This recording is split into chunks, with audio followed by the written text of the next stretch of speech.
नमस्ते बच्चों। आज हम लोग पढ़ेंगे कक्षा 4 रिमझिम पाठ्य पुस्तक के अध्याय 2 जैसा सवाल वैसा जवाब। आप लोगों ने अकबर और बीरबल की बहुत सारी कहानियाँ सुनी होंगी, उसी में से यह भी एक है। बादशाह अकबर अपने मंत्री बीरबल को बहुत पसंद करता था। बीरबल के बुद्धि के आगे बड़े बड़ों की कुछ नहीं चल पाती थी। इसी कारण कुछ दरबारी बीरबल से जलते थे। वे बीरबल को मुसीबत में फंसाने के तरीके सोचते रहते थे। अर्थात बादशाह अकबर अपने मंत्री बीरबल को बहुत प्रेम करते थे, उन्हें पसंद करते थे, क्योंकि बीरबल हाजिर जवाबी था। बीरबल हर बात का जवाब उन्हें दे देता था, जिससे वे बादशाह प्रसन्न रहते थे। लेकिन बाकी जो दरबारी थे वे उनसे जलते थे और उन्हें बीरबल को हमेशा मुसीबत में फंसाने के तरीके सोचते रहते थे। अकबर के एक खास दरबारी ख्वाजा सरा को अपनी विद्या और बुद्धि पर बहुत अभिमान था। अर्थात उन्हें अपने बुद्धि पर घमंड था, अपने विद्या पर उन्हें घमंड था, और वे भी बीरबल से जलते थे।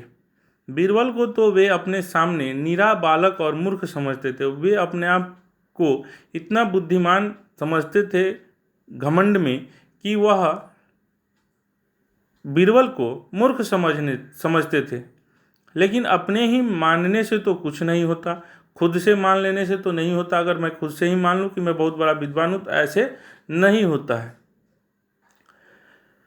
अपने सामने नीरा बालक और मूर्ख समझ, लेकिन अपने ही मानने से तो कुछ होता नहीं। दरबार में बीरबल की ही तूती बोलती और ख्वाजा साहब की बात ऐसी लगती थी जैसे नक्कार खानों में तूती की आवाज़।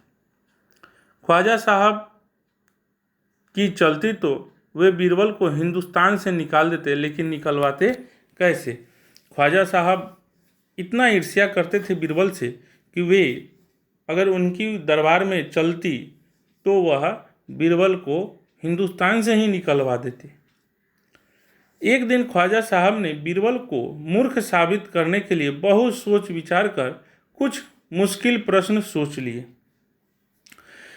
अब एक दिन ख्वाजा साहब बीरबल को मूर्ख साबित करने के लिए क्या करते हैं कि खूब सोच विचार करके बहुत से कठिन और मुश्किल प्रश्न सोच लेते हैं, और उन्हें विश्वास होता है कि बादशाह उन प्रश्नों को सुनकर बीरबल के छक्के छूट जाएंगे और वह लाख कोशिश करके भी संतोषजनक उत्तर नहीं दे पाएगा।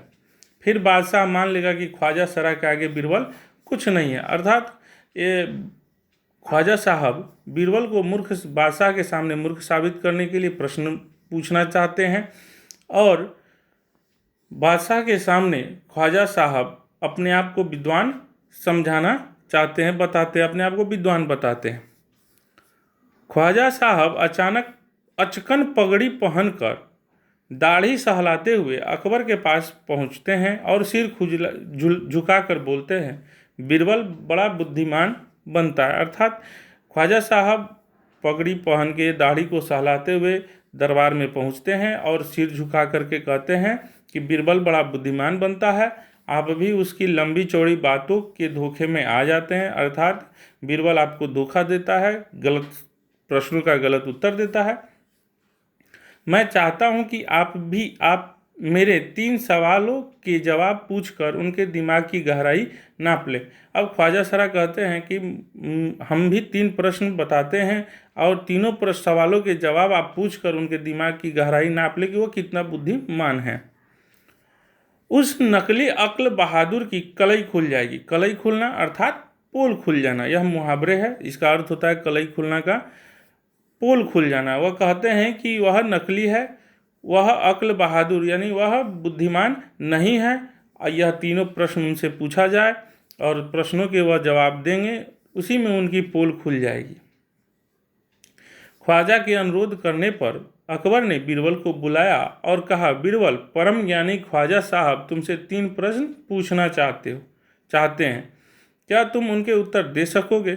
अब बादशाह अकबर बीरबल को बुलाते हैं और बीरबल से कहते हैं कि परम ज्ञानी, जो अत्यधिक ज्ञानी उसे ही परम ज्ञानी कहते हैं। तो परम ज्ञानी ख्वाजा साहब तुमसे 3 प्रश्न पूछना चाहते हैं, क्या तुम उसके उत्तर दे सकोगे? बीरबल बोले, जापना जरूर दूंगा, खुशी से पूछे। बीरबल खुश होकर कहता है कि जापना मैं इनके तीनों प्रश्नों के उत्तर दूंगा, खुशी से पूछें। ख्वाजा साहब ने अपने तीनों सवाल लिखकर बादशाह को दे दिए। अब ख्वाजा साहब क्या करते हैं, ऐसा बीरबल के कहने पर ख्वाजा साहब तीनों प्रश्न को लिख करके और बादशाह अकबर को दे देते हैं। अकबर ने बीरबल से ख्वाजा का पहला प्रश्न पूछा, संसार का केंद्र कहाँ है? अकबर ने बीरबल से ख्वाजा का पहला प्रश्न पूछा कि संसार का केंद्र कहाँ है, अर्थात संसार का केंद्र बिंदु, बीच का स्थान कहाँ है? बीरबल ने तुरंत जमीन पर अपनी छड़ी गाड़ कर उत्तर दिया, यही स्थान चारों ओर से दुनिया के बीचों बीच पड़ता है। यदि ख्वाजा साहब को विश्वास न हो तो वे फीते से सारी दुनिया को नाप कर दिखा दे कि मेरी बात गलत है। अर्थात प्रश्न उनसे पूछा जाता है कि संसार का केंद्र कहाँ है, यानी बीच कहाँ है, बीच का स्थान कौन सा है। तो अकबर हाजिर जवाबी था, उन्होंने तुरंत अपने छड़ी को वहीं गाड़ दिया और बोला कि यह ही जो है स्थान चारों तरफ के बीचों बीच पड़ता है। अगर विश्वास न हो तो ख्वाजा साहब फीते से नाप सकते हैं, अर्थात ख्वाजा साहब न फीते से नाप सकते हैं तो वही केंद्र बिंदु मान लिया जाता है। अकबर ने दूसरा प्रश्न किया, आकाश में कितने तारे? बीरबल ने एक भेड़ मंगाकर कहा, इस भेड़ के शरीर में जितने बाल हैं उतने ही तारे आसमान में हैं।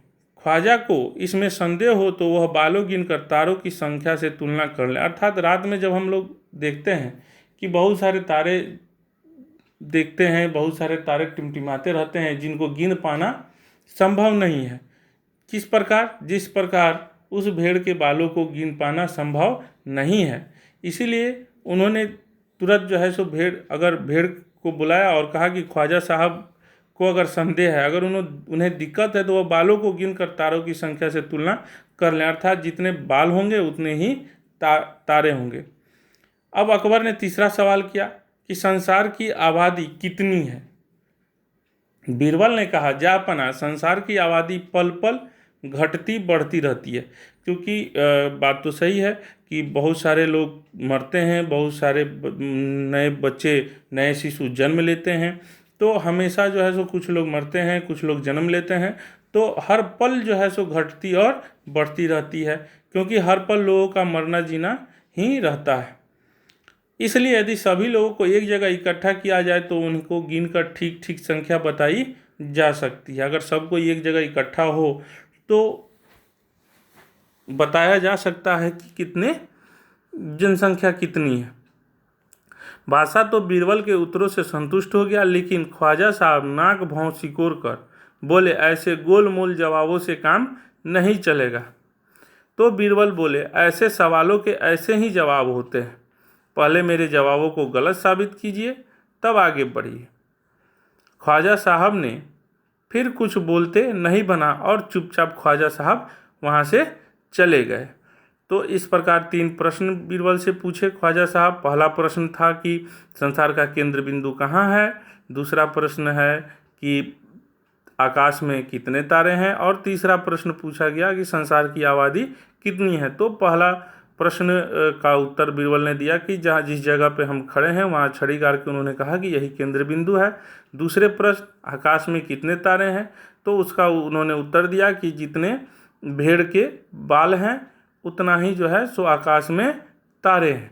तीसरा प्रश्न उन्होंने पूछा कि संसार की आबादी कितनी है, तो संसार की आबादी ऐसे गिनने में हमेशा कम बेशी होती रहती है।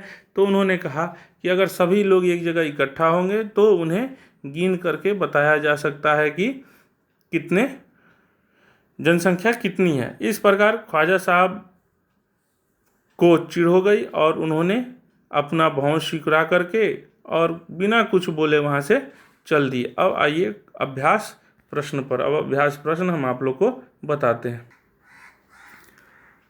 तो पहला प्रश्न है, तुम्हारी बात ख्वाजा सरा के तीनों सवाल का क्या कोई और जवाब हो सकता है? अपने मन में सोचकर लिखो। तो पहला का उत्तर है कि हाँ, हो सकता है।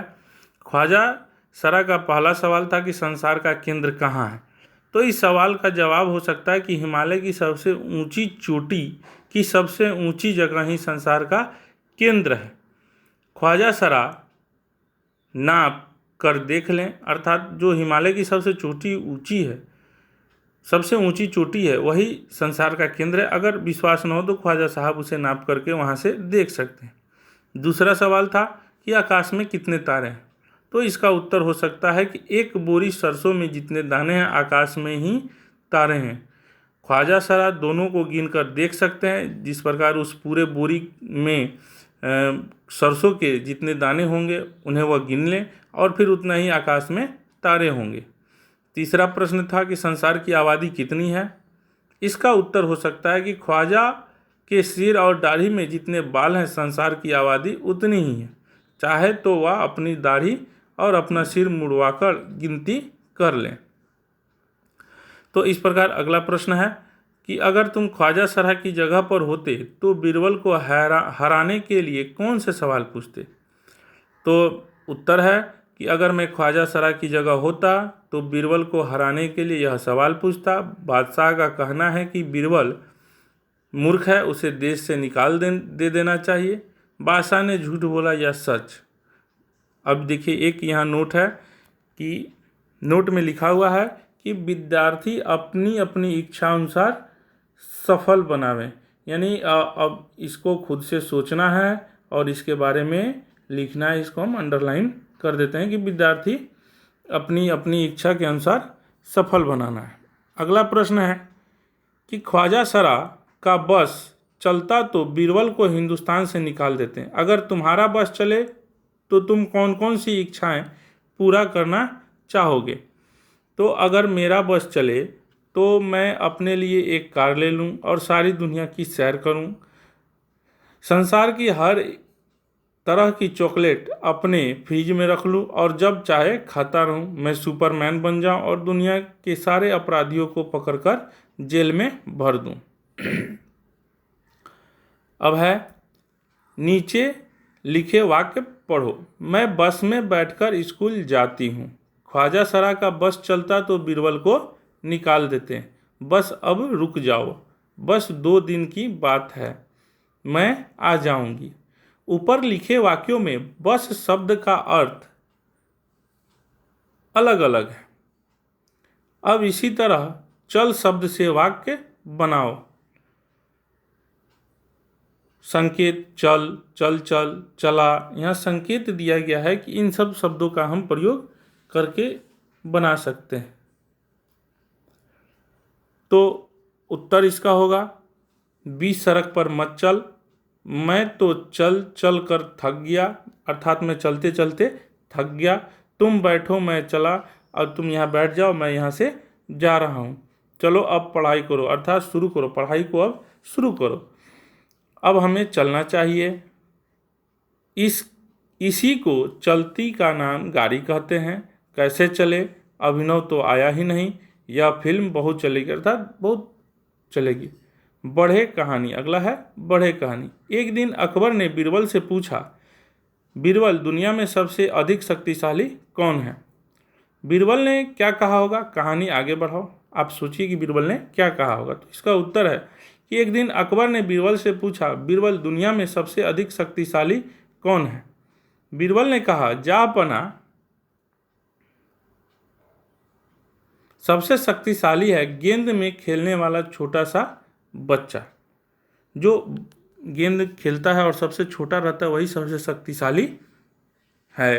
अकबर बोले कि यह तो हो ही नहीं सकता। जो बालक अपने आप चल फिर नहीं सकता वह भला सबसे ताकतवर कैसे हो सकता है।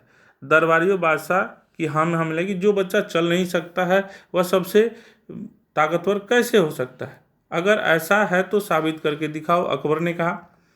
अगले दिन बीरबल गोद में एक छोटे से बच्चे को लेकर दरबार में हाजिर हुए।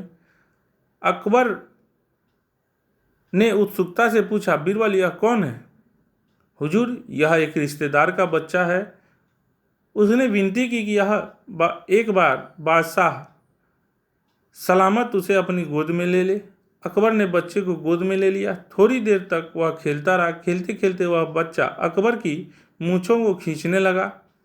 बीरबल तुरंत खड़े होकर बोले, हुजूर, मैंने कहा था ना कि छोटा सा बच्चा सबसे अधिक शक्तिशाली होता है। देखिए, इस बच्चे ने अपनी मूंछों को, आपकी मूंछों को खींचा।